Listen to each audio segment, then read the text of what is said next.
Immutable classes in Java. Immutable classes అంటే ఆ క్లాస్‌కి ఆబ్జెక్ట్ క్రియేట్ చేసిన తర్వాత ఆబ్జెక్ట్‌ని మనం మోడిఫై చేయాల. ఈ ఇమ్యూటబుల్ క్లాసెస్‌ని మనం ఎలా క్రియేట్ చేయాలో చూద్దాం. క్లాస్‌ని ఫైనల్ కీవర్డ్‌తో డిక్లేర్ చేసి ఇందులో ఉన్న ఫీల్డ్స్ అన్నీ ప్రైవేట్ ఫైనల్‌తో డిక్లేర్ చేయాలి. ఎందుకంటే ఈ వేరే క్లాస్ ఈ క్లాస్‌లో ఉన్న ఫీల్డ్స్‌ని యాక్సెస్ చేయకుండా ఉండడానికి. అండ్ ఇందులో కన్‌స్ట్రక్టర్ కూడా మనం ప్రైవేట్‌గానే యూజ్ చేయాలి. ఆబ్జెక్ట్ క్రియేషన్ అవ్వకుండా ఉండడానికి. ఇందులో గెటర్స్ మాత్రమే యూజ్ చేస్తాం. సెటర్స్ యూజ్ చేయం. సో మీకు ఇప్పుడు ఒక డౌట్ రావచ్చు. ఇమ్యూటబుల్ క్లాసెస్ ఆబ్జెక్ట్స్‌ని ఎలా మనం మోడిఫై చేయొచ్చా? చేయగలమా అని. ఈ ఇమ్యూటబుల్ క్లాసెస్ ఆబ్జెక్ట్స్‌ని మనం మోడిఫై చేయొచ్చు. ఎలా అంటే సపోజ్ ఇప్పుడు ఇక్కడ చూడండి. నేను ఒక ఇన్నర్ క్లాస్ క్రియేట్ చేశా. ఈ ఇన్నర్ క్లాస్ ద్వారా సేమ్ ఆ పైన ఏవైతే ఫీల్డ్స్ ఉన్నాయో నేమ్, ఏజ్, హాబీస్ అవి క్రియేట్ చేశా. ఇక్కడ చూడండి.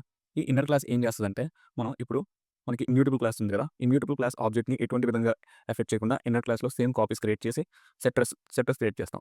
ఇక్కడ చూడండి. Public immutable with build function ఏంటంటే ఇది ఒక కాపీ కన్‌స్ట్రక్టర్ అనమాట. ఇదేం తీసుకుంటదంటే ఇమ్యూటబుల్ విత్ బిల్డర్ పైనున్న ఆబ్జెక్ట్ క్లాస్‌ని తీసుకొని ఇక్కడ ఒక కాపీ కన్‌స్ట్రక్టర్ క్రియేట్ చేస్తుంది. దిస్ ఏంటంటే ఇమ్యూటబుల్ విత్ బిల్డర్‌లో ఉన్న ఫీల్డ్స్ అన్నిటికి వెళ్తుంది. సో ఇక్కడ మెయిన్ మెథడ్ చూస్తే మనం ఇమ్యూటబుల్ విత్ బిల్డర్ అనే క్లాస్‌ని క్రియేట్ చేసాం. ఇక్కడ చూడండి. ఈ బిల్డ్ క్లాస్‌కి మనం ఒక ఆబ్జెక్ట్ క్రియేట్ చేసి ఆబ్జెక్ట్ నుంచి ఇక్కడ బిల్డర్ మెథడ్‌ని పాస్ చేస్తాం. ఈ బిల్డర్‌లో మనం ఇక్కడ ఇన్నర్ క్లాస్ ఉన్న set name, set age, set హాబీస్‌ని క్రియేట్ చేసి తర్వాత ఆబ్జెక్ట్ నుంచి మనం వీటిని ప్రింట్ చేస్తాం.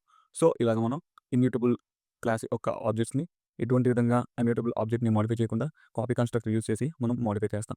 సో ఇలా కోడింగ్ చేస్తాం. ఇలాంటి కంటెంట్ కోసం ఛానెల్‌ని సబ్స్క్రైబ్ చేయండి అండ్ ఫాలో చేయండి. Thank you.